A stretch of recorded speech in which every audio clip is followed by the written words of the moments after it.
On May 14, 1852, every newspaper in New Orleans reported the same auction. A young man, barely 23, sold for a price that shattered records across the entire South. They called him the most beautiful male slave ever brought to the St. Louis Hotel auction block. But what those papers didn't print, what the auctioneers never revealed, was the secret that made his sale not just extraordinary, but impossible. 7 witnesses would later swear, under oath, that the young man standing on that platform couldn't have existed. Not because of how he looked, but because of who he was. The city's most powerful families fought to own him. One of them succeeded. Within 3 months, that family would be destroyed. The records of his sale were sealed by the Louisiana legislature in 1853 and have never been opened. Until now, no one has asked the question that should have been obvious from the beginning. Why would anyone pay a fortune for a slave who was already legally free? Before we continue with the story of the St. Louis Hotel and the young man who should never have been there, I need to ask you something. If you're listening from Louisiana, Mississippi, or anywhere along the Gulf Coast, leave a comment telling me your state, because what happened in New Orleans in 1852 might have echoed into your own family's history. And if you want to hear more stories like this, stories they tried to bury, hit that subscribe button right now. The answer to that question begins not in New Orleans, but in a place most people have never heard of, a plantation that doesn't appear on any modern map. Rivière-au-Can Plantation sat 43 miles upriver from New Orleans, a sprawling sugar empire that had belonged to the Devereux family since 1791. By 1852, it was one of the most profitable operations in Louisiana, producing over 800 hogsheads of sugar annually and employing, if that word can be used, 217 enslaved people. The main house was a testament to Creole grandeur, 3 stories of whitewashed brick, with galleries wrapped around each level, supported by columns that had been shipped from France in 1803. Live oaks lined the river approach, their branches so heavy with Spanish moss they created a tunnel of green shadow that visitors found either enchanting or oppressive, depending on their temperament. The Devereux family were Creole aristocracy, French-speaking Catholics who traced their lineage back to Normandy and considered themselves separate from, and superior to, the American planters who had flooded Louisiana after the purchase. They spoke French at home, attended Mass in Latin, and married within a tight circle of families whose names appeared in the original French colonial records. To be Creole was to belong to a culture that predated American Louisiana, one that had its own rules, its own hierarchies, its own understanding of race and status that didn't quite align with the binary system Americans preferred. Monsieur Anatole Devereux, the plantation's owner in 1852, was 56 years old, a widower for 8 years, and by all accounts a man of refined tastes and careful business practices. He kept meticulous records in leather-bound ledgers, each entry written in his precise cursive, each number verified twice. He attended Mass every Sunday at St. Augustine Church in New Orleans, sitting in the same pew his father had purchased in 1802. He belonged to the right clubs, invested in the right banks, and married his 3 daughters to the right families.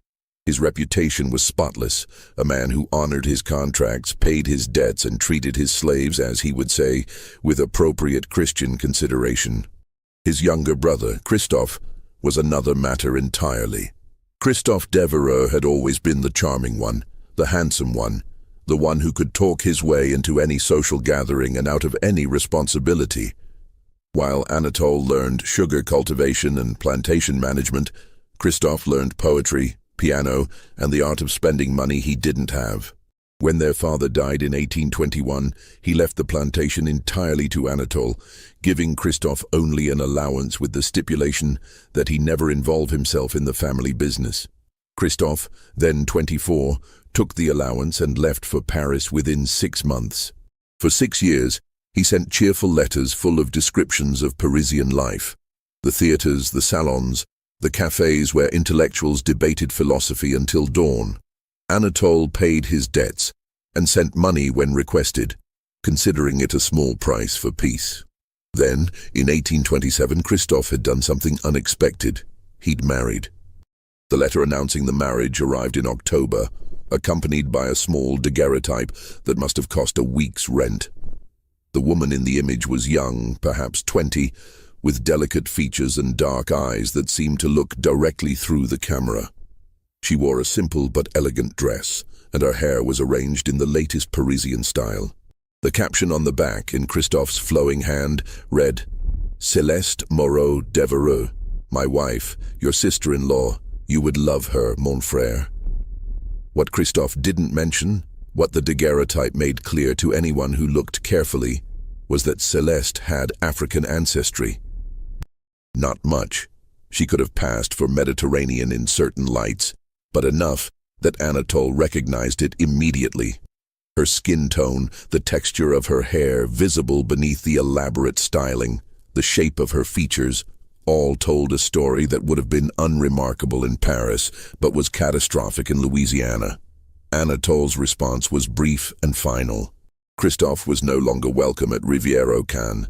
His allowance would continue, but only if he never returned to Louisiana and never contacted the family again. The marriage was not recognized. Any children born of it would not be recognized. As far as the Devereux family was concerned, Christophe had died in Paris in 1827. Christophe's response took 4 months to arrive. It was equally brief. "I understand. I'm sorry for the disappointment. My son was born last month. His name is Jean-Baptiste. He will never know he had an uncle in Louisiana." For 24 years, Christophe honored that agreement. Anatole heard nothing from his brother except annual confirmation from a Paris bank that Christophe was still alive and receiving his allowance. Anatole married, had 3 daughters, became one of the most successful planters in Louisiana, and buried his wife after a fever took her in 1844. He never mentioned having a brother to anyone outside the immediate family. Then, in March 1852, everything changed. The letter arrived on a Tuesday, forwarded from a hotel in New York City. The handwriting was Christophe's, but weaker, the letters shaky and occasionally trailing off. The content was brief but devastating. Consumption, diagnosed 6 months earlier, now in its final stages. The doctors gave him perhaps 3 months to live. He had one request, one final favor to ask of the brother who had supported him for 25 years, despite their estrangement. "My son Jean-Baptiste is 23 years old. He is educated, the Lycée Henri IV, then 3 years at the Sorbonne studying literature and philosophy. He speaks French, English, Italian, and Latin. He reads Greek. He plays piano. He has never done manual labor in his life, and I fear he would be quite hopeless at it. His mother died of cholera in 1848, and he has been supporting himself through tutoring since my health declined. But he is alone in the world now, Anatole. When I am gone, he will have nothing. No family in Paris, no connections, no money. I have spent everything, including his inheritance, on doctors who can do nothing but make me comfortable while I die. I am asking you to take him in. Not as family. I understand that's impossible. But as something. A secretary, perhaps. You always needed someone who could handle correspondence in multiple languages. He's brilliant with numbers and has beautiful handwriting. He would be useful to you. And he is my son. He is the only good thing I've done in my life. Please, mon frère, I am begging you." Anatole read the letter 3 times, standing in his study with the afternoon sun slanting through the French windows. His first impulse was to refuse. The young man was his brother's son, yes, but also the son of a colored woman. In Paris, that might mean nothing. In Louisiana, it meant everything. To acknowledge Jean-Baptiste in any way was to risk questions, speculation, potential scandal. But Anatole was also a practical man, and as he stood there, holding his dying brother's letter, an idea began to form. An idea that in hindsight should have horrified him. That it didn't said everything about the kind of man he had become. He sat down and wrote a response. He would accept Jean-Baptiste at Rivière-aux-Cannes. The young man should book passage on the next available ship to New Orleans and then take a steamboat to the plantation. Anatole would meet him there and determine appropriate arrangements. He signed the letter, sealed it, and sent it express to New York. Then he sat alone in his study for a long time, thinking about opportunity and profit, and the strange ways that fate sometimes delivered both. Jean-Baptiste arrived at Rivière-aux-Cannes on April 3, 1852, on a Thursday afternoon that was unseasonably hot even for Louisiana. The steamboat from New Orleans docked at the plantation's private landing at 4 o'clock. Anatole was there to meet him, along with his overseer, a man named Gaines, and 3 of his most trusted house servants. What stepped off that boat made everyone present go very still. Jean-Baptiste Devereux was, without question, the most physically striking young man any of them had ever seen. He was tall, over 6 feet, with a slender, almost aristocratic build that suggested regular meals and no physical labor. His hair was black and wavy, worn slightly longer than was fashionable in America, in the Parisian style. His eyes were an unusual shade of green-gold, almost amber in certain light, with long, dark lashes that would have been the envy of any woman. His features were perfectly symmetrical, with high cheekbones, a straight nose, and a mouth that seemed designed for portraits. His skin was pale, not the ruddy paleness of Anglo-Saxon Americans, but the smooth, even paleness of fine porcelain, with just a hint of warmth that suggested Mediterranean ancestry rather than African. He could have passed for white in any city in America. In fact, he looked more European than Anatole himself, more refined, more polished, like something that had been carefully crafted rather than merely born. He was also clearly his brother's son. The resemblance to Christophe at that age was striking. The same elegant bone structure, the same graceful movements, the same natural charisma that made people want to look at him. Anatole felt an unexpected pang of grief looking at him, seeing his brother's face in this young stranger's features. Jean-Baptiste descended the gangplank, carrying a single leather trunk that looked expensive but worn, the kind of thing that might have been purchased 10 years earlier when money was less scarce. He wore a traveling suit of dark wool that had been well tailored, but showed signs of careful repair. A patch on one elbow, buttons that didn't quite match, cuffs that had been turned once already. His boots were polished but resoled. Everything about him suggested genteel poverty, the kind that maintains appearances while quietly starving. When he reached the bottom of the gangplank, he set down his trunk and looked directly at Anatole. For a moment, neither man moved. They were studying each other, Anatole seeing his brother's ghost, Jean-Baptiste seeing the uncle who had sent his father into exile 25 years earlier. Then Jean-Baptiste extended his hand. "Monsieur Devereux," he said in perfect French, his voice low and cultured, "I am Jean-Baptiste. Thank you for receiving me. I know this must be difficult for you. It is difficult for me as well." His tone was polite but not servile, respectful but not fearful. He spoke as an equal, or as someone who had been raised to believe he was equal to anyone, regardless of circumstance. Anatole didn't take his hand. Instead, he studied the young man for a long moment, his expression unreadable. He looked at Jean-Baptiste's clothes, his posture, his face. He looked for signs of his mother's ancestry, the telltale features that would mark him as colored under Louisiana law. But there was nothing obvious. The young man looked white. More than white, he looked aristocratic, like something out of a French painting. That made him valuable. That also made him dangerous. "Follow me," Anatole said finally in French. He turned and began walking toward the main house without waiting to see if Jean-Baptiste complied. Gaines, the overseer, stepped forward and picked up Jean-Baptiste's trunk without a word.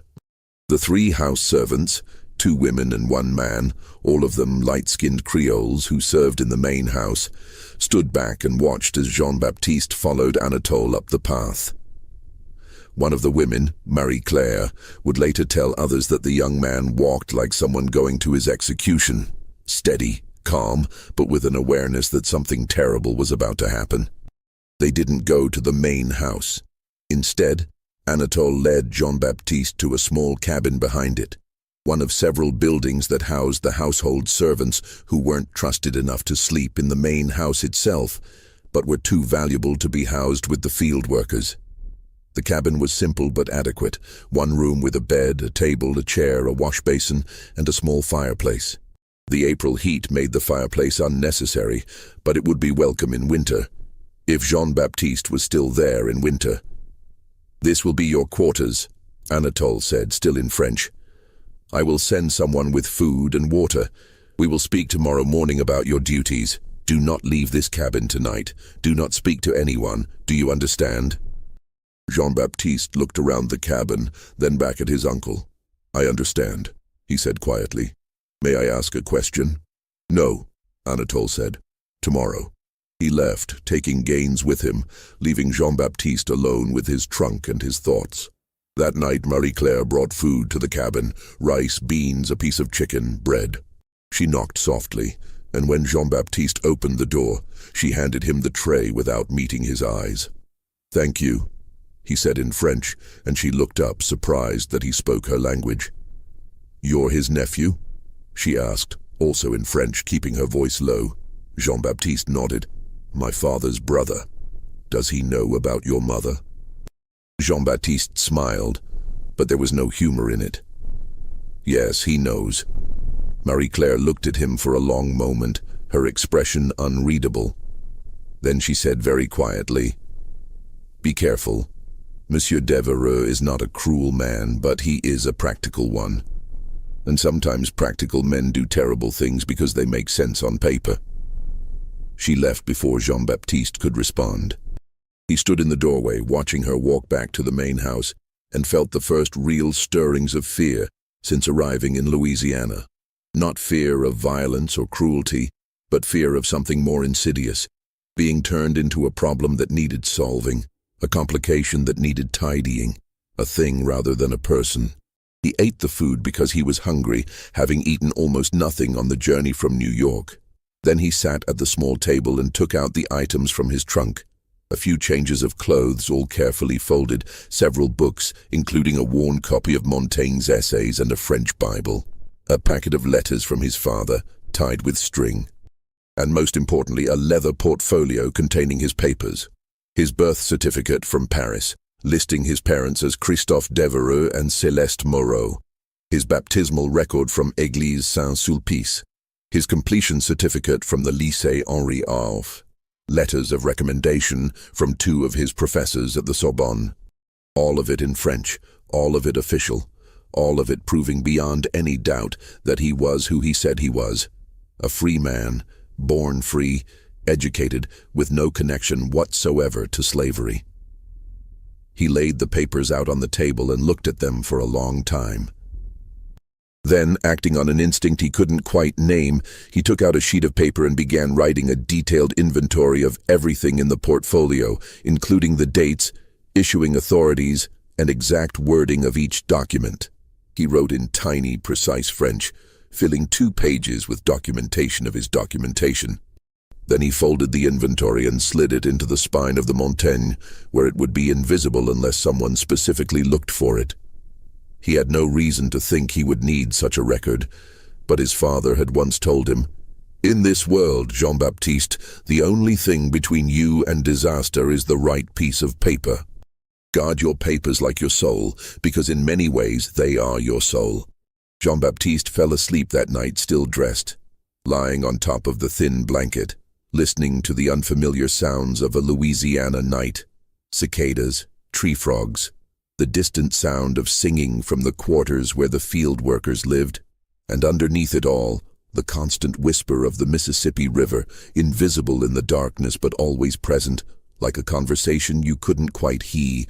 The next morning, Anatole summoned Jean-Baptiste to his study at 8 o'clock. The study was impressive. Floor-to-ceiling bookshelves, most of them filled with ledgers rather than literature, a massive desk made from Louisiana cypress, windows overlooking the sugar fields, and on the walls, portraits of Devereux ancestors going back 3 generations. Jean-Baptiste stood in front of the desk, while Anatole sat behind it, the physical arrangement making the power dynamic, unmistakable. You have your papers? Anatole asked in French. Yes, monsieur. I will need to examine them. For your protection, you understand. There are many documents circulating in Louisiana that are fraudulent. I want to ensure yours are authentic. Jean-Baptiste hesitated. Every instinct told him this was wrong, that handing over his papers was handing over his freedom. But he also understood that he had no choice. He had nowhere else to go, no money, no connections in America. His father was dying or perhaps already dead in New York. He was alone in a state where his appearance might pass for white, but his ancestry absolutely did not. He retrieved the portfolio from his cabin and returned to the study. Anatole spent 20 minutes examining each document, occasionally making notes in a small leather notebook. When he finished, he placed the papers in his desk drawer and locked it. These appear authentic, he said. I will keep them here for safekeeping. Now, let us discuss your situation. He spoke slowly, carefully, as if explaining something to a child or someone not quite capable of understanding complex matters. You are my brother's son, and I promised him I would provide for you. However, you must understand the difficulties your presence creates. Your mother was colored. Under Louisiana law, that makes you colored as well, regardless of how you look or where you were born. If I were to acknowledge you as my nephew as family, it would create impossible social complications. My daughters are married to prominent families. My position in this community is built on reputation and careful relationships. I cannot jeopardize all of that. Jean-Baptiste said nothing, but his hands clasped behind his back tightened until his knuckles went white. However, Anatole continued, I am also not without compassion. I am willing to provide you with shelter, food, and appropriate work here at Rivière-aux-Cannes. You will serve as my personal secretary. You will handle my business correspondence, particularly anything requiring translation or interaction with French merchants. You will maintain certain records. You will live in the cabin where you spent last night. In exchange, you will not speak of your father, your time in Paris, or your documentation. As far as anyone is concerned, you are simply Jean-Baptiste, a light-skinned slave I purchased from a private sale. Do you understand? The word slave hung in the air like smoke. Jean-Baptiste felt something shift inside him, not quite breaking but bending, warping under pressure. I understand that you are asking me to pretend to be enslaved, he said carefully, despite the fact that I have legal documentation proving I am free. I am asking you to be practical, Anatole replied. You are in Louisiana now, not Paris. French papers mean very little here. Without my protection, you would be vulnerable to questioning, potential detention, even enslavement by someone less scrupulous than myself. Many free people of color have found themselves enslaved because they could not adequately prove their status to American authorities. I am offering you safety by making me a slave, by allowing you to live as if you were enslaved while knowing you are not. It is a performance, Jean-Baptiste, uncomfortable, I grant you, but temporary. In time, I may be able to make other arrangements. Perhaps settlement in the north or even passage back to France once my daughters are settled and the social complications are less pressing. But for now, this is what I can offer. Jean-Baptiste looked at his uncle for a long moment. He understood, perhaps better than Anatole realized, exactly what was happening. This wasn't protection. This was erasure.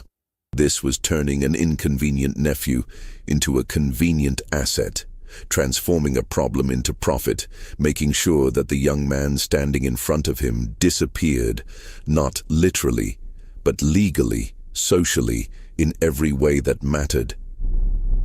And if I refuse? Jean-Baptiste asked quietly.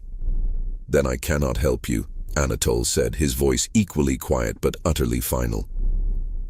I will return your papers and provide you with enough money to reach New Orleans. After that, you will be on your own in a state where your appearance will invite questions you cannot adequately answer. You speak very little English. You have no money, no connections, no family. Where will you go? What will you do? He was right, and they both knew it. Jean-Baptiste could refuse, could walk away, could try to make his way in Louisiana or flee to the north. but his chances of success were minimal, and his chances of survival even worse. He had seen, even in his brief time in Louisiana, how quickly suspicion attached itself to anyone who looked ambiguous, who didn't fit neatly into the categories this place insisted on. Free papers from France might protect him in theory, but in practice they might just as easily get him arrested, questioned, investigated, and in that process there was no telling what might happen. "I understand," Jean-Baptiste said finally, the words tasting like ashes. "When do I begin?" "Today," Anatole said. He pulled out a ledger and opened it to a fresh page.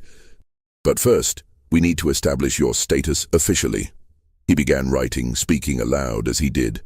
"Acquired, April 3rd, 1852. 1 male, age 23, name Jean-Baptiste, no surname. Light-skinned, educated, suitable for domestic work. Private sale, no bill of sale available. Value estimated at $2,000. He looked up at Jean-Baptiste. "There. Now you exist in my records, and your presence here is explained. Your papers are safe in my desk. Your father's monthly allowance will continue to be paid into the Paris bank account until his death, at which point it will cease.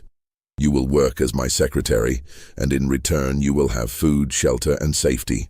This is, I believe, as good an arrangement as either of us could hope for under the circumstances." Jean-Baptiste felt something inside him shift again, something fundamental breaking or perhaps burning away. He had known, intellectually, that his uncle had the power to do this. But knowing and experiencing were different things. Standing in that study, watching Anatole transform him from a person into property with a few strokes of a pen, Jean-Baptiste understood that he had entered a different world, one where the documents in that locked drawer meant nothing compared to the document Anatole had just created. "May I ask one question, monsieur?" Jean-Baptiste said, his voice carefully neutral. "Of course. Did you ever intend to help me? Or was this your plan from the moment you received my father's letter?" Anatole looked at him for a long moment, and something that might have been regret flickered across his face. Or perhaps it was just the morning light changing. "I intended to do what was practical for both of us," he said finally. "Now let me show you where you will work." For 5 weeks, the arrangement functioned exactly as Anatole had planned. Jean-Baptiste served as his secretary, working in a small office adjacent to Anatole's study. He translated business correspondence, letters from French wine merchants, French silk importers, French banks. He maintained certain sensitive records that Anatole preferred to keep in French, knowing that most Americans, including his own overseer, couldn't read them. He even advised on investments, his Sorbonne education proving useful in analyzing complex financial arrangements. He was brilliant at the work, which shouldn't have surprised anyone who looked at his education but somehow did.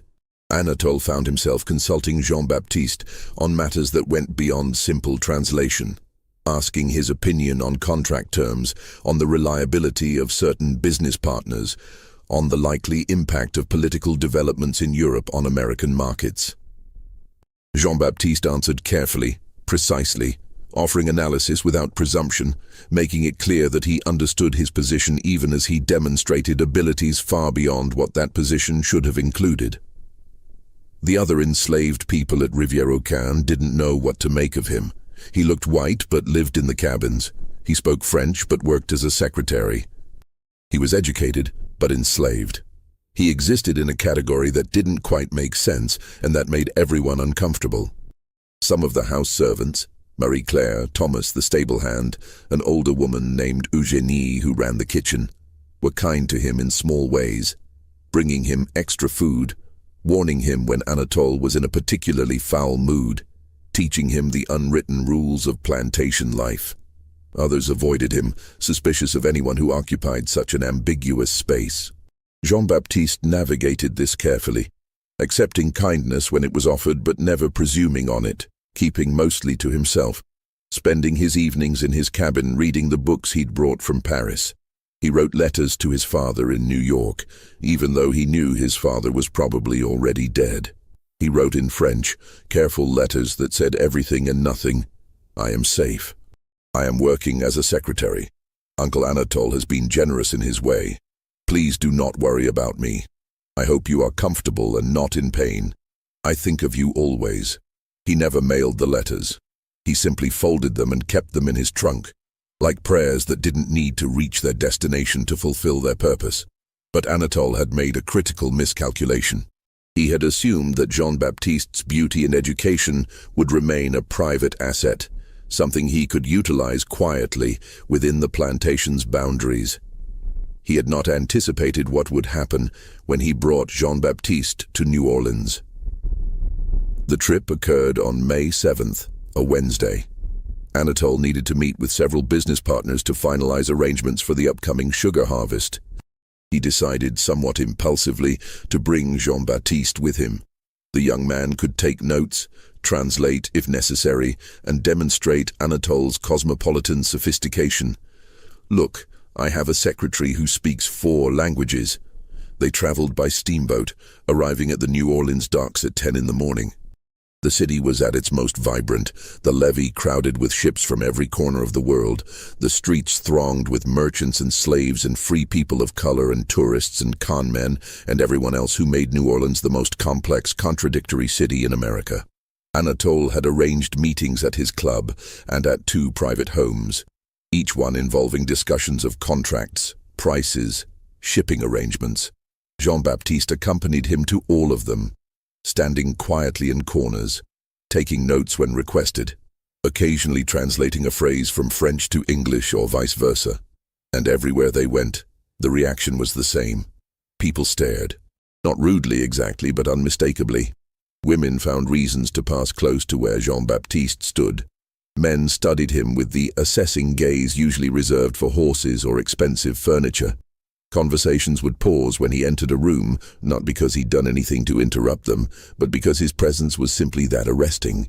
At the 3rd meeting, held in the elegant home of a commission merchant named Philippe Larieux, the wife of the host, Madame Larieux, a woman of about 40 with sharp eyes and a sharper mind, approached Anatole during a pause in the negotiations. "Monsieur Devereux," she said in French, "I hope you'll forgive my directness, but I must know. That young man who accompanies you, he is your property?" Anatole, who had been expecting this question all day, nodded. "A recent acquisition. He serves as my secretary. He is remarkable," Madame Larieux said bluntly. "I have never seen a slave of such appearance. Where did you acquire him?" "A private sale," Anatole said vaguely, "from an estate in Baton Rouge." "Would you consider offers?" another woman interjected. This was Madame Hélène Fourier, a widow who owned a fashionable boarding house in the Garden District and was known for maintaining an extensive household staff of light-skinned servants. "I would pay handsomely for someone of his qualities." Anatole demurred, saying Jean-Baptiste was too useful to part with. But the question, "Would you consider offers?" lodged itself in his mind like a splinter. All the way back to Rivière-aux-Cannes that evening, he thought about it. How much would someone pay for Jean-Baptiste? Not just for his skills, which were considerable, but for the sheer spectacle of owning him, for the status and prestige of having such a singular individual in one's household. That night, after Jean-Baptiste had returned to his cabin, Anatole sat in his study and did calculations. He had recorded Jean-Baptiste's value at $2,000, which was already high for a domestic servant. But based on the reactions today, he could sell the young man for much more, perhaps $3,000, perhaps even $4,000. The more he thought about it, the more sense it made. Jean-Baptiste's presence at Rivière-aux-Cannes was becoming a complication. The young man was too distinctive, too memorable. His education and bearing made other slaves uncomfortable and made visitors ask questions. Sooner or later, someone would probe too deeply, would wonder about the remarkable secretary who looked more like a French aristocrat than a slave, would perhaps even recognize something in Jean-Baptiste's features, a resemblance to Christophe, a hint of Devereux ancestry. Better to sell him publicly, in a venue where his extraordinary value would be obvious and legal, where the sale would be documented and unquestionable, and where Jean-Baptiste himself would disappear into the household of some wealthy family, never to be seen again. The St. Louis Hotel conducted slave auctions every day except Sunday. They were professional, well-organized events attended by the city's elite. Selling Jean-Baptiste there would be not just profitable, but prestigious. The kind of sale that would be talked about in the right circles, that would enhance Anatole's reputation as a man with access to remarkable commodities. On May 8th, he began making arrangements. Jean-Baptiste learned about the sale on May 10th, a Sunday afternoon. He was in his cabin, reading Montaigne, when Anatole arrived with Gaines and one of the male house servants. The presence of 3 men told Jean-Baptiste immediately that something had changed. "I have decided to sell you," Anatole said without preamble, speaking in French. "There is an auction at the St. Louis Hotel on May 14th. You will be presented there." Jean-Baptiste stood slowly, the book falling from his hands. "You gave me your word that this was temporary, that you would help me eventually leave Louisiana." "And I will," Anatole said smoothly, "by selling you to a good family in New Orleans. You will be far more comfortable there than here, working indoors, in the city, with access to culture and society. It is, in many ways, an improvement. I am not a slave to be sold," Jean-Baptiste said, his voice shaking slightly. "I am your brother's son. I have papers proving I am free." "You have papers that I am safeguarding," Anatole corrected. "And you are forgetting that your situation is more complex than a simple question of documentation. Your mother's status affects your own. The law in Louisiana is very clear about this." "My mother was free," Jean-Baptiste said, his voice rising. "She married my father legally in Paris. I was born free. The documents prove all of this." "Your mother was colored," Anatole said flatly. "Whatever her legal status in France and Louisiana, that would make you colored as well. And without documentation proving her free status, which you do not have, your own freedom is questionable. I am actually protecting you by maintaining the fiction that you are my property. Otherwise, you could be claimed by anyone who disputed your status. At least this way, you will belong to someone respectable." It was twisted logic, but it had the weight of Louisiana law behind it. Jean-Baptiste understood that his uncle was right about one thing. His French papers, without corresponding American documents, were vulnerable to challenge. And in any legal dispute, Anatole's word as a respected white planter would outweigh Jean-Baptiste's claims as a questionable person of color. "Please," Jean-Baptiste said, the word coming out barely above a whisper. "Please don't do this. My father trusted you. He asked you to protect me." "And I am," Anatole said. "Now you will cooperate with these arrangements, or I will have you restrained and transported by force. The choice is yours." Jean-Baptiste looked at the 3 men standing in his cabin, and he understood that resistance was pointless. He was one person against Anatole's entire operation. If he fought, he would lose. If he fled, he would be caught. The plantation was miles from anywhere, surrounded by water and swamp, patrolled by men with dogs and guns. There was nowhere to run. "I will cooperate," he said finally. "Good," Anatole said. "We leave for New Orleans on May 13th. I suggest you rest and prepare yourself. This sale will determine your future. I recommend you present yourself well." They left, locking the cabin door from the outside. Jean-Baptiste heard the key turn, heard their footsteps fade away, and then he was alone in the locked room with the realization that in 4 days he would be standing on an auction block, being sold like furniture or livestock. He sat on the edge of the bed, trembling, not with fear exactly, but with a rage so intense it frightened him. He wanted to destroy something, to scream, to fight. But there was nothing to destroy except his few possessions, nowhere for screaming to reach, and no one to fight except the walls of his prison. Instead, he did the only thing he could think of. He took out a piece of paper and began to write. He wrote for 3 hours, documenting everything that had happened since his arrival in Louisiana. His reception at the plantation, the conversation in Anatole's study, the confiscation of his papers, the entry in the plantation ledger classifying him as property, the trip to New Orleans, the decision to sell him. He wrote in precise legal French, the kind of language that would be unmistakable in its meaning.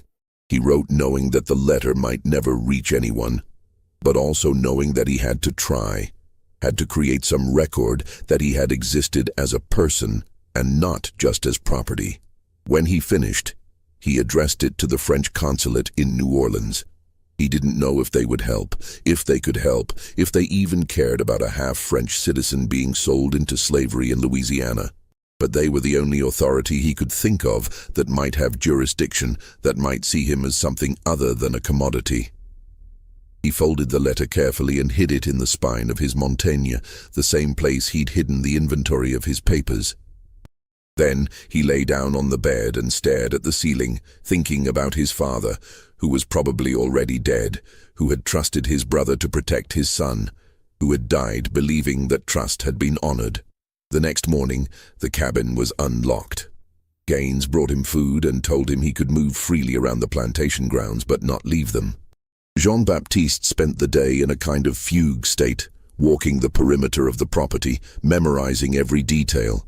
The sugar fields stretching to the horizon, the quarters where 200 people lived in bondage, the main house where Anatole sat in his study calculating profits, the river flowing past endlessly, indifferent to everything happening on its banks. On May 12th, Thomas found him standing by the stables and approached cautiously. "I heard what's happening," Thomas said in French, keeping his voice low. "I'm sorry." Jean-Baptiste looked at him. This man who had shown him kindness for no reason except basic human decency. "Will you do something for me?" he asked quietly. "If I can." Jean-Baptiste retrieved the letter from his cabin and pressed it into Thomas's hands. "After the auction, not before, after. Take this to the French consulate on Chartres Street. Give it to anyone there and tell them it's urgent. Can you do that?" Thomas looked at the letter, then at Jean-Baptiste. "You think it will help?" "I don't know," Jean-Baptiste admitted. "Probably not. But I have to try something." Thomas nodded and tucked the letter inside his shirt. "I'll do it. Day after the auction." "Why are you helping me?" Jean-Baptiste asked. Thomas smiled, but it was a sad smile, full of understanding that went beyond words. "Because sometimes doing the right thing is all we got, even when it doesn't change anything." On May 13th, Anatole, Gaines, and Jean-Baptiste left for New Orleans by steamboat. They arrived in the evening and stayed at the St. Louis Hotel itself, though Jean-Baptiste was housed not in a guest room, but in a secure room on the ground floor, where valuable property was kept before sale. The room had a bed, a wash basin, and barred windows. It was clean and relatively comfortable, but it was unmistakably a cell.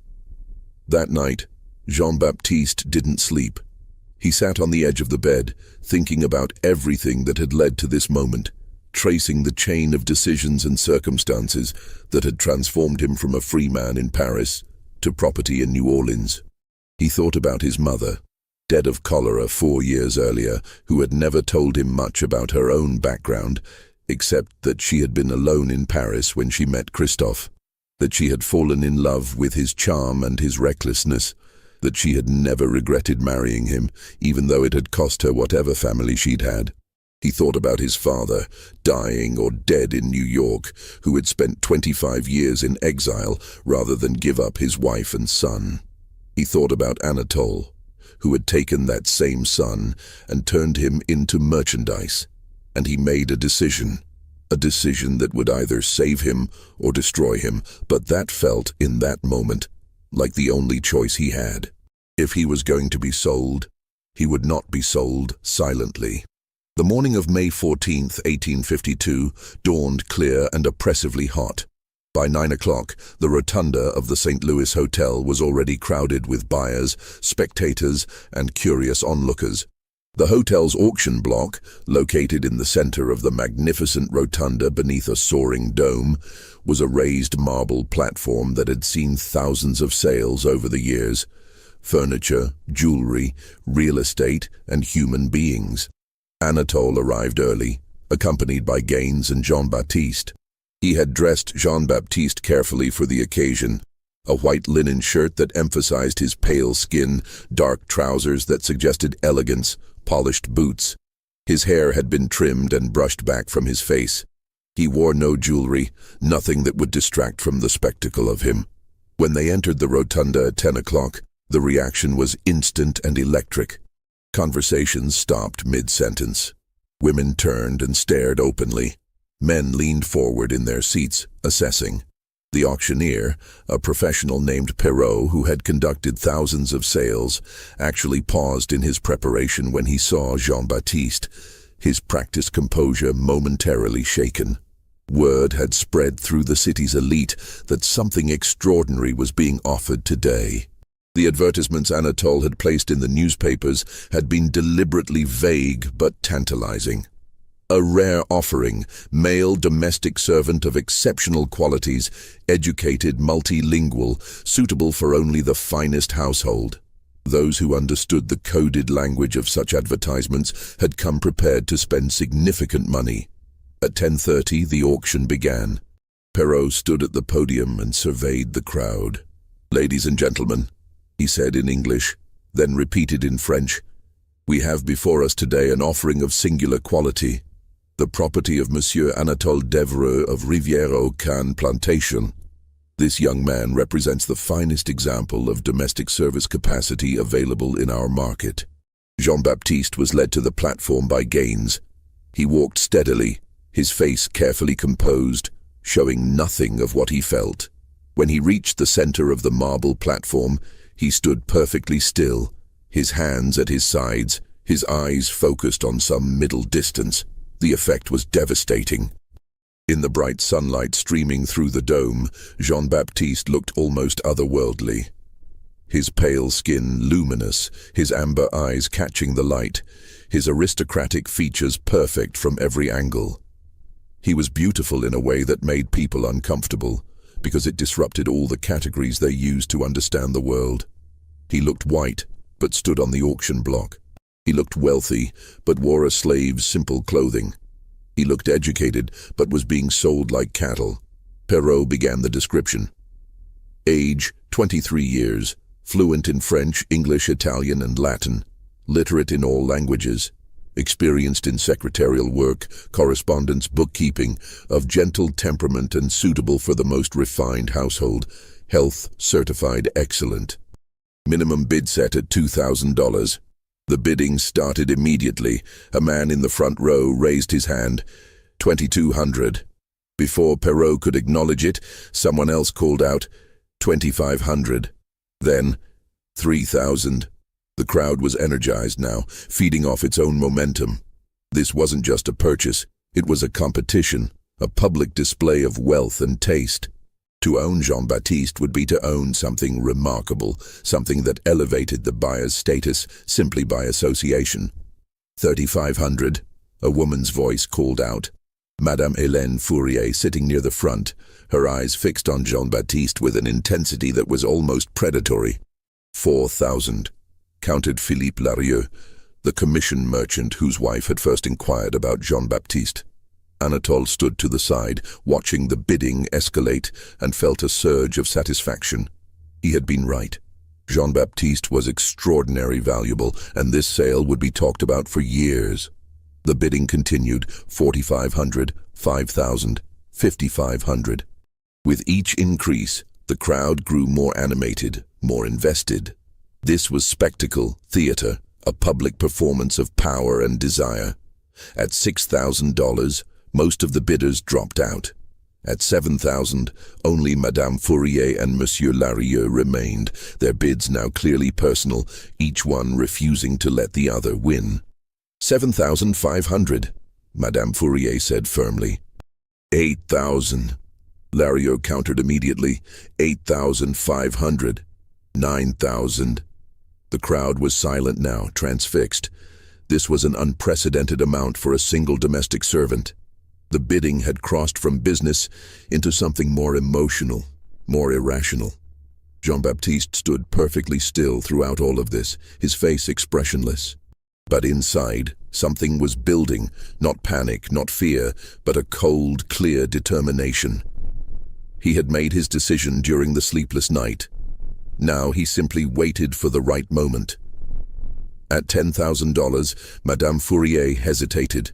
The sum was extraordinary, representing more money than many plantation owners earned in a year of labor. Perrault, sensing her uncertainty, looked toward Larieux. "Do I hear 10,500? Larieux nodded. 10,500. Perrault turned to Madame Fourier. "Madame, do you counter?" She looked at Jean-Baptiste one more time, her expression unreadable. Then she said clearly, $11,000. A collective gasp went through the crowd. $11,000 for a single slave was unheard of. Even the most valuable skilled artisans rarely sold for more than 3,000. This was history being made, a record that would stand for years. Perrault looked at Larieux. "Monsieur, do you counter?" Larieux hesitated. 11,000 was madness, a price that defied all economic logic. But he also couldn't bear to lose, to have Madame Fourier win this public competition. Before he could answer, Jean-Baptiste spoke. 3 words in French, barely loud enough to carry past the first few rows. "Je suis libre." I am free. The effect was instantaneous and total. Several people gasped audibly. Others looked confused. Had they heard correctly? Anatole's face went white, then flushed an angry red. Gaines moved toward the platform, but Perrault held up his hand, stopping him. The auctioneer looked at Jean-Baptiste, then at Anatole, then back at Jean-Baptiste. His professional composure was entirely gone, replaced by genuine uncertainty. In 30 years of conducting auctions, he had never had a slave claim freedom from the block. "Silence," Perrault said sharply. "You are not permitted to speak." Jean-Baptiste turned his amber eyes directly on the auctioneer. When he spoke again, his voice was clearer, stronger, carrying across the hushed rotunda with perfect clarity. "My name is Jean-Baptiste Devereux. I am the son of Christophe Devereux and the nephew of Anatole Devereux. I was born free in Paris, France, on March 12, 1829. I am a French citizen with full documentation of my birth and my free status. I arrived in Louisiana on April 3rd of this year at the invitation of my uncle. Upon my arrival, he confiscated my legal papers and fraudulently entered me into his plantation records as a slave. Under both French and Louisiana law, I cannot be legally enslaved. I am free. This sale is a fraud, and everyone participating in it, including the auctioneer and the bidders, is complicit in an illegal act." The silence that followed was absolute and suffocating. For perhaps 5 seconds, no one moved, no one breathed. The rotunda might have been empty, except for Jean-Baptiste's words echoing under the dome. Then chaos erupted. Anatole lunged toward the platform, shouting in rapid French that Jean-Baptiste was delusional, that he was the son of a slave and had been educated as an indulgence. Perrault stepped back from the podium, clearly unsure of his legal ground. Several men in the crowd began arguing loudly, some insisting the sale should be stopped immediately until Jean-Baptiste's claims could be investigated, others maintaining that a slave's testimony was worthless and the auction should continue. Madame Fourier had gone very pale and was speaking urgently to a man beside her, apparently her lawyer. Larieux was demanding to see documentation, any documentation that would clarify the situation. In the middle of this chaos, something remarkable happened. A tall, thin man in clerk's clothing pushed through the crowd to the platform. He identified himself as François Mercier, assistant to the French consulate, and handed a folded document to Perrault. His voice, accented with metropolitan French, cut through the noise. "The French consulate has received documentation regarding Monsieur Jean-Baptiste Devereux. We confirm his birth registration in Paris in 1829, his baptism at Église Saint-Sulpice, and his status as a French citizen. We have on file his birth certificate listing his parents as Christophe Devereux, French citizen, and Céleste Moreau, free woman of color, resident of Paris. Under French law, he is free. We request that this sale be suspended immediately pending full legal review." The effect was explosive. Perrault looked at the document, then at Anatole, then at Jean-Baptiste, clearly calculating his own liability. If Jean-Baptiste was truly free and this sale proceeded, everyone involved could face legal consequences. But if Jean-Baptiste was not free and the sale was stopped, Anatole and the bidders would have grounds for complaint. Anatole, recovering from his initial shock, produced papers from his jacket, Jean-Baptiste's confiscated documents. "These are forgeries," he shouted, his voice tight with anger. "I have proof that this boy is the son of one of my slaves, a woman named Celeste, who died at my plantation in 1848. He has been fed lies about his parentage and has come to believe them. I intended to sell him to a good family in New Orleans where he might be disabused of these delusions. This interruption is a deliberate attempt to defraud the auction." He had prepared for this possibility, Jean-Baptiste realized with sickening clarity. Anatole had known there was a chance Jean-Baptiste might speak up, might claim freedom, and had prepared a counter-narrative. The slave Celeste at Rivière-aux-Cannes, conveniently dead 4 years earlier, gave him plausible deniability. Who could prove that Jean-Baptiste's mother, Celeste, and Anatole's slave Celeste weren't the same person? Who could definitively establish the truth? But Mercier from the consulate wasn't finished. He produced another document. "We also have a letter," he said, his voice carrying clearly, "written by Monsieur Jean-Baptiste and delivered to our office this morning.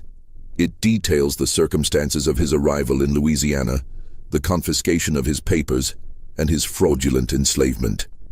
The letter demonstrates knowledge of French law, French literature, and French society, consistent with his claimed education. We have forwarded copies to the Louisiana Attorney General and to the federal authorities. This matter is now under official investigation." Anatole went very still. A letter? How had Jean-Baptiste managed to send a letter? When? The implications were clear. If official authorities were involved, the auction couldn't proceed regardless of Jean-Baptiste's legal status. Even if Anatole was right and Jean-Baptiste could be legally enslaved, doing so now while under federal investigation would invite scrutiny that could destroy Anatole's reputation and business. Perrault made the only decision he could. He struck his gavel twice, the sharp sound cutting through the confused babble of voices. "This auction is suspended pending legal review. The property," he paused, seeming to realize that word might no longer apply. "The individual in question will be removed from the block and held in secure custody until the matter is resolved. All bids are hereby voided. This sale will not proceed today." Gaines moved toward Jean-Baptiste, but Mercier intercepted him. "He will be held by the city authorities, not by Monsieur Devereux. There is too much conflict of interest for him to remain in his uncle's custody during the investigation." 2 city constables, who had apparently accompanied Mercier, stepped forward. They didn't shackle Jean-Baptiste, which was telling. They weren't certain he was enslaved, which meant they had to treat him as potentially free. They simply escorted him off the platform and toward a side door, away from the crowd. As Jean-Baptiste passed Anatole, their eyes met. His uncle's expression was a complicated mixture of rage, betrayal, and something that might have been grudging respect. Jean-Baptiste said nothing. There was nothing to say. Everything that needed to be said had already been spoken, in front of hundreds of witnesses, under the dome of the St. Louis Hotel. Jean-Baptiste was taken to a secure room in the Cabildo, the building that housed city government offices and jail cells. The room was neither a cell nor a guest room, something in between, reflecting his ambiguous status. He had a bed, a chair, a small table, a barred window. He was locked in, but not chained. He was guarded, but not treated as a criminal.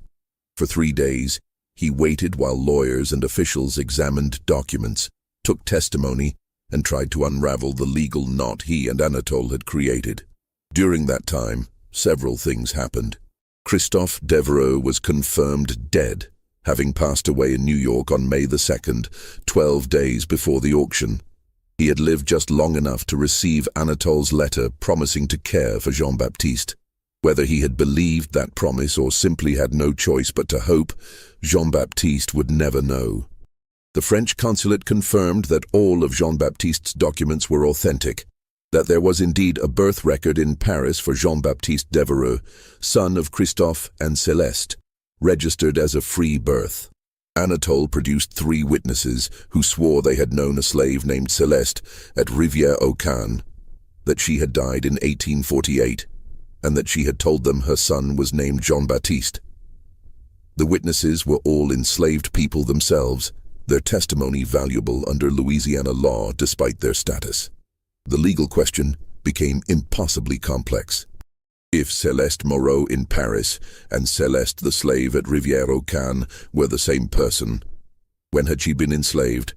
Before Jean-Baptiste's birth, or after? If before, he was enslaved regardless of his birth location, under the principle of partus sequitur ventrum, status follows the mother. If after, or if they were different people, he was free. No one could definitively prove which version was true. On May 17th, a judge named Thibault, a man known for careful deliberation and a certain sympathy toward free people of color, issued his ruling. It was a masterpiece of legal ambiguity that essentially resolved nothing while preventing immediate harm. The ruling stated, Jean-Baptiste's legal status could not be definitively determined from the available evidence. The documents suggested he was born free in France. The testimony suggested he might be the son of an enslaved woman. Without the testimony of Céleste herself or additional documentary evidence proving her status at the time of Jean-Baptiste's birth, no conclusive determination could be made. Therefore, the attempted sale was declared void. Anatole could not sell Jean-Baptiste as a slave unless he could prove, beyond reasonable doubt, that Jean-Baptiste had been born enslaved.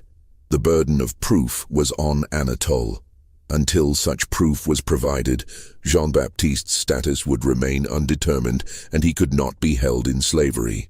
Furthermore, Jean-Baptiste could not immediately claim the full rights of a free person without additional proof of his mother's free status. He existed in a legal gray area, not definitively enslaved, not definitively free. The practical effect, Jean-Baptiste was released from custody but barred from leaving Louisiana without permission. Anatole was prohibited from claiming Jean-Baptiste as property. The matter was technically open pending additional evidence, but since the key witnesses were all either dead or enslaved, additional evidence was unlikely to emerge.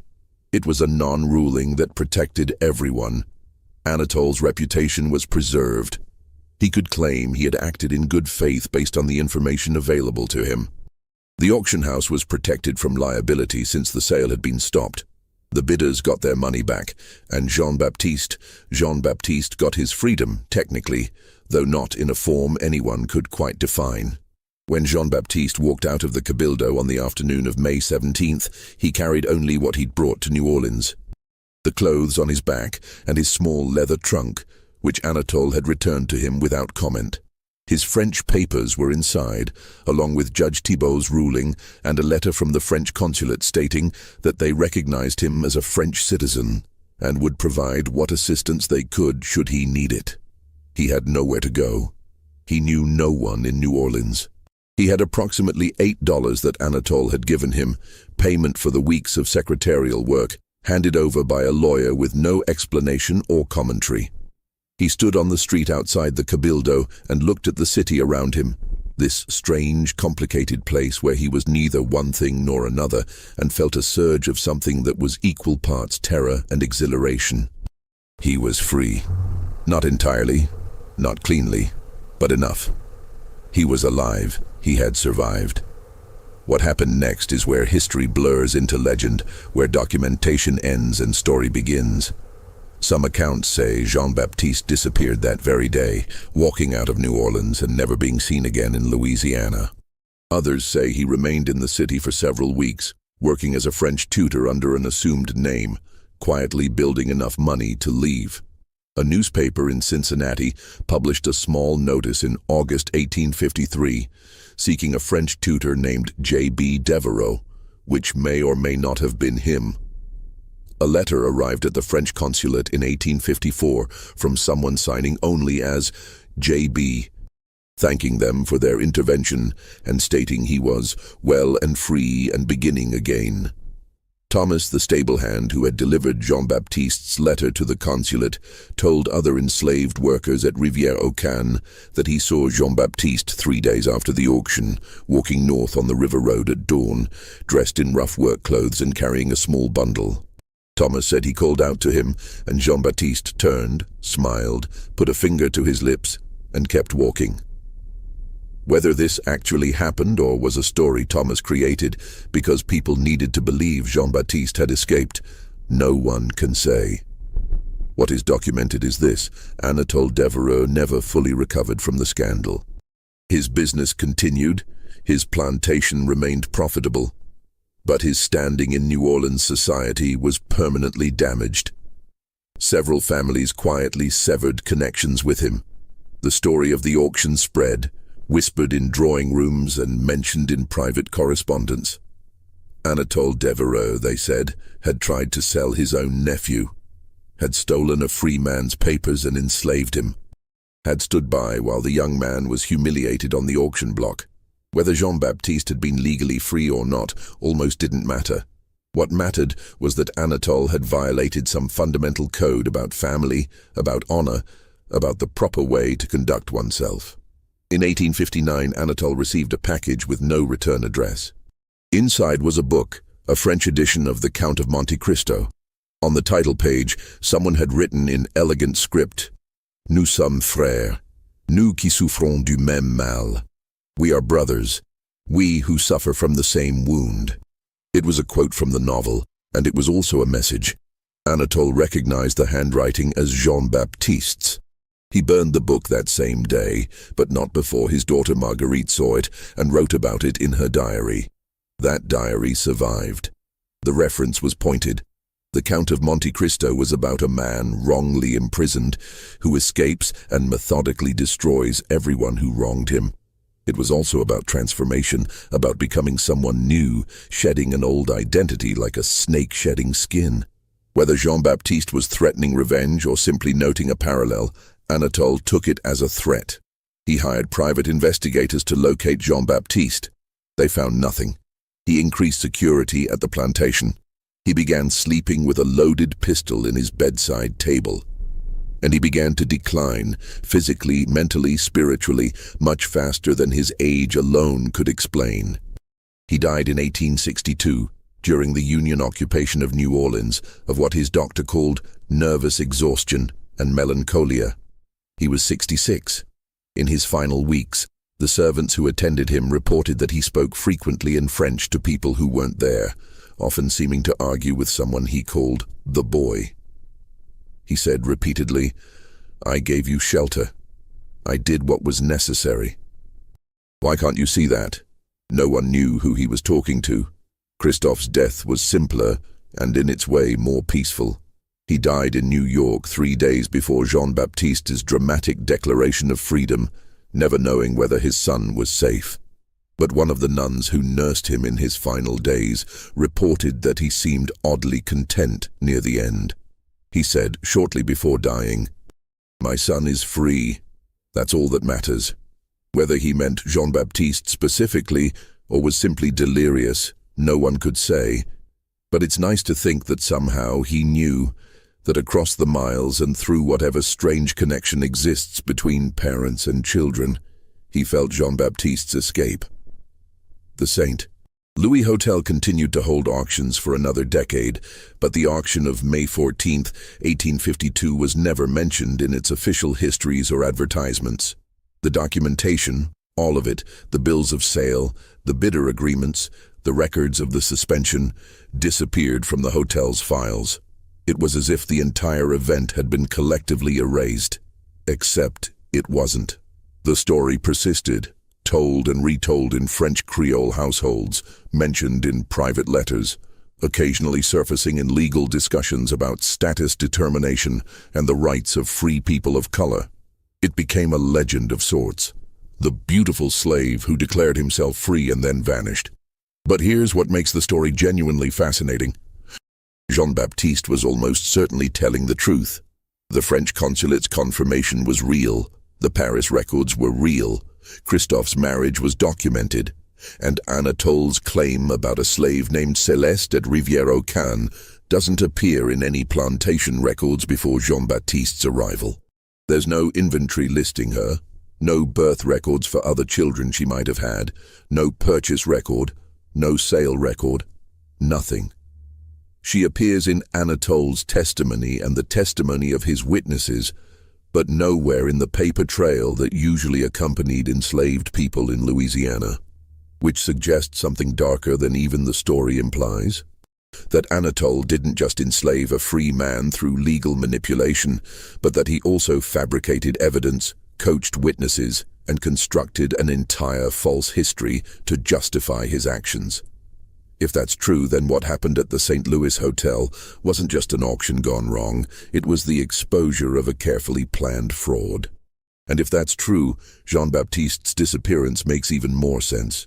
He wasn't running from being enslaved. He was running from someone who had proven willing to destroy his entire identity to maintain a lie. The last documented reference to Jean-Baptiste Devereux comes from 1897, 45 years after the auction.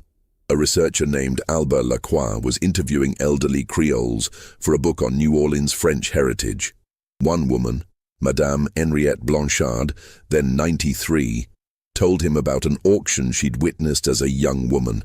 The most beautiful young man she'd ever seen, standing on the marble block, declaring himself free, while the crowd watched in shock.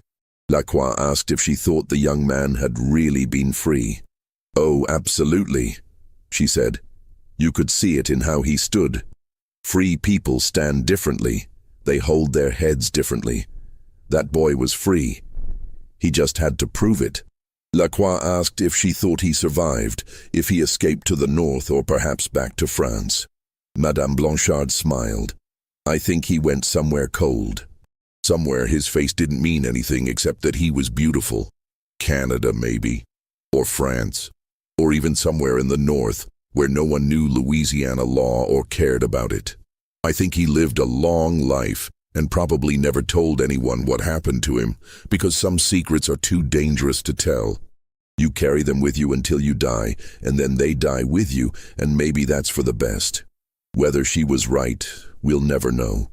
But the fact that the Louisiana legislature sealed the auction records in 1853 and has kept them sealed ever since suggests that someone, somewhere, thought the full truth was dangerous. Those records remain classified to this day. Several historians have petitioned for access.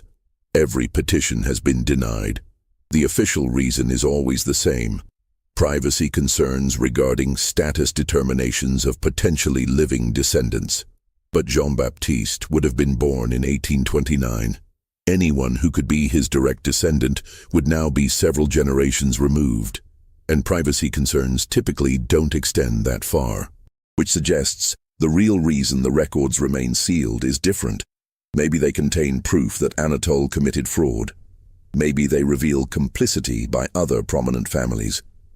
Maybe they simply document an injustice so brazen that opening the records would force official acknowledgement and apology, which institutions prefer to avoid. Or maybe the records contain evidence of where Jean-Baptiste went, what name he used, where he settled. Maybe somewhere in those sealed documents is the answer to the question everyone wants to know. Did he make it? Did he really escape? Did he build a new life somewhere, under a new name, becoming someone else entirely? The evidence we have suggests he did.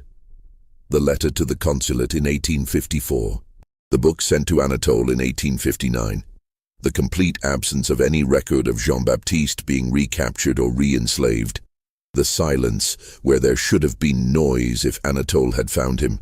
All of it points toward escape, survival, reinvention.